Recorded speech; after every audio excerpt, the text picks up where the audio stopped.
Villanova upsets Creighton. Is Villanova back? Uh, they've been kind of an enigma to me this year because it's kind of like, you stop paying attention, all of a sudden they put it on teams. They always had that potential, so don't know if they're back. It's a little late in the game, and they're going to have to be in a tough spot seeding-wise, but I think next year's the year for Villanova to really kind of come back on. And if Justin Moore comes back for another year, that'll be the key. Yeah. But they listen. You again. No. Chris Arcidiacono is not Ryan Arcidiacono, right?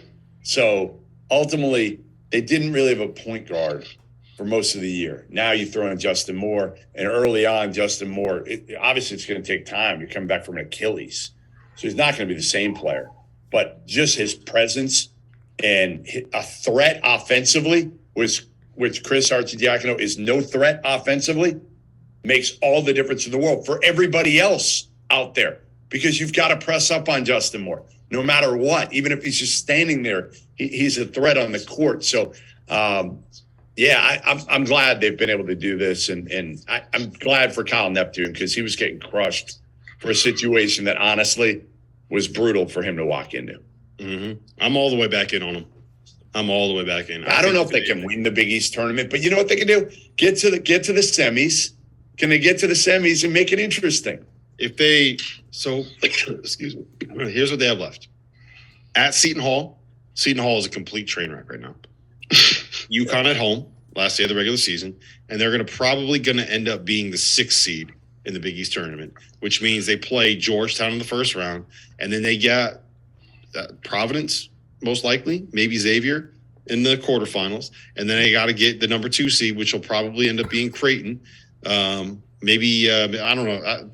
However it ends up shaking out, you're going to have to beat 3 of the top 5 teams to be able to win the Big East tournament title.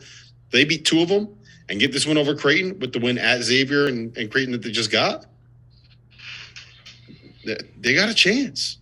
Like if MK, he did not walk into a Final Four roster. He didn't have Cam Whitmore healthy at the beginning. He didn't have Justin Moore for 3/4 of the season. He didn't have a point guard. You can't win with Chris Arcidiacono as your friggin' point guard. They were running offense for Eric Dixon. Right. They were running pin downs for Eric Dixon on final possessions. Their center. I know he hit 6 today, but when your best offense is running a pin down for your 6'7", 265-pound center, like you need a guy. Justin Moore's there. 8 assists, no turnovers today. They played against the best defense in the Big East. 14 assists, 3 turnovers. Put up 79 on them in 62 possessions.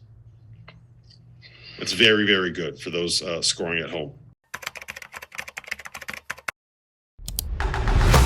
We're dropping our merch. We got to start calling Underwood Daddy Brad.